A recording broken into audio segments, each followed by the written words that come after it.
Hey everybody. Well, a little bit of an update on what's going on here with us. As you all know, last summer, Pat broke his neck. Then, of course, he had to have an eye surgery.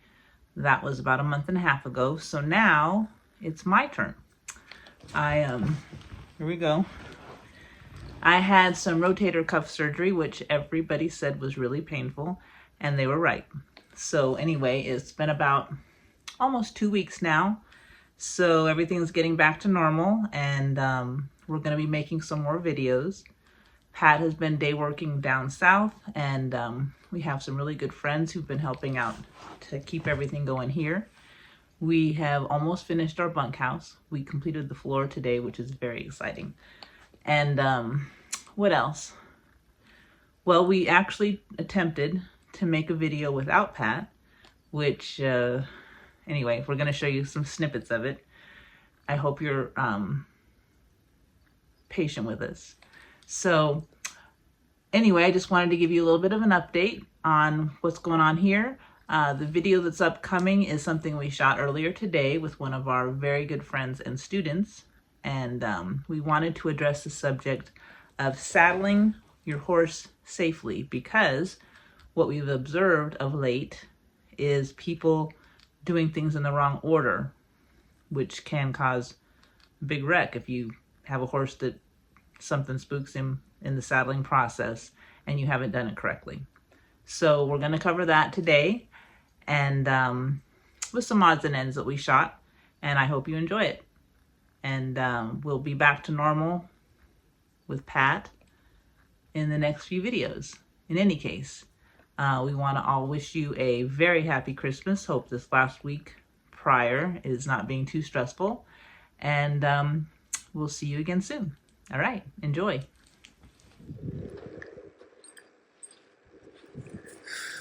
Okay, folks. A little different setup today. Pat's off cowboying down south, so we are here, and while the mice, while the cat's away, the mice get to do what they want. So what we thought we'd do this week is to show you a little video on saddling up a horse in the correct order, because what we've been seeing is some kind of dangerous things that people do that maybe they're not even aware of. So we're going to start off with obviously your saddle pad. My assistant. Now what's important to note is you place the saddle pad so that it's going to be a couple inches in front of your saddle, not so much the back to the rear of the saddle, but in front. And whatever blanket configuration that the horse needs, that's what you do. You fuss over it till it's straight. Okay. So now the meat of the video. So here's the whole premise. When you're cinching up your horse, the first thing you got to do is get all your cinches in place. The next thing you're going to do is tent the saddle pad up so that it's not tight on your horse's withers. Really important. It also helps to keep the saddle centered. Okay, now the crux of this video is to show people the order that you cinch your horse, so that if something were to happen, things would fall apart. The horse is going to not just dump the saddle off and be running down the road with it between his hind legs. So the first step is your front cinch. The first cinching is really light. We don't cinch our horses in two. Your next step is your back cinch. Again, you don't cut them in two with it. It's going to get tighter as we go along. Then it's safe to do your breast collar.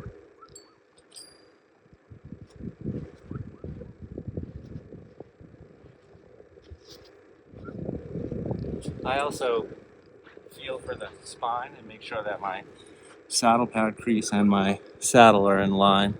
Okay. The center of the spine. That particular pad was probably important to do that.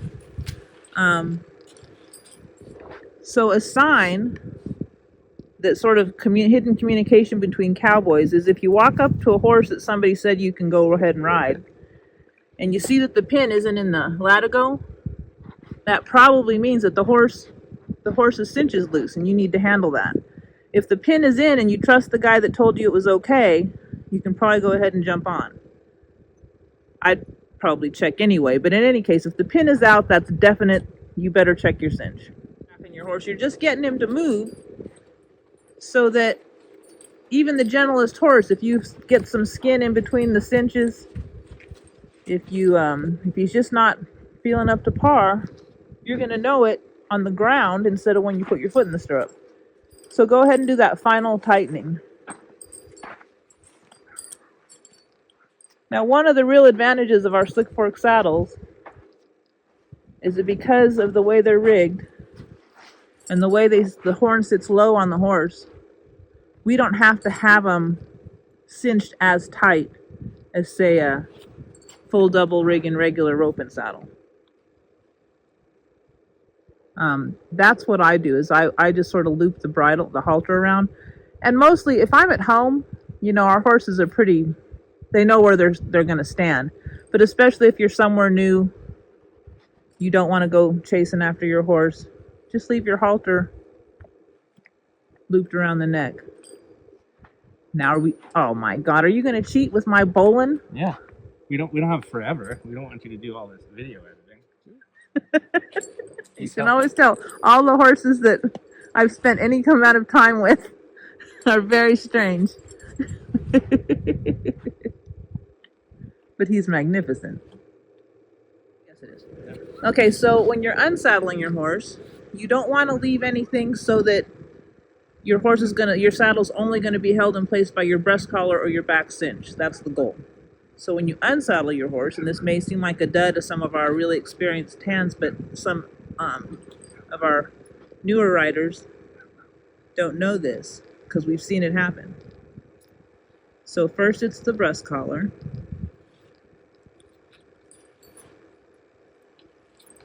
Then your back cinch comes off. Then your front cinch comes off. Perfect.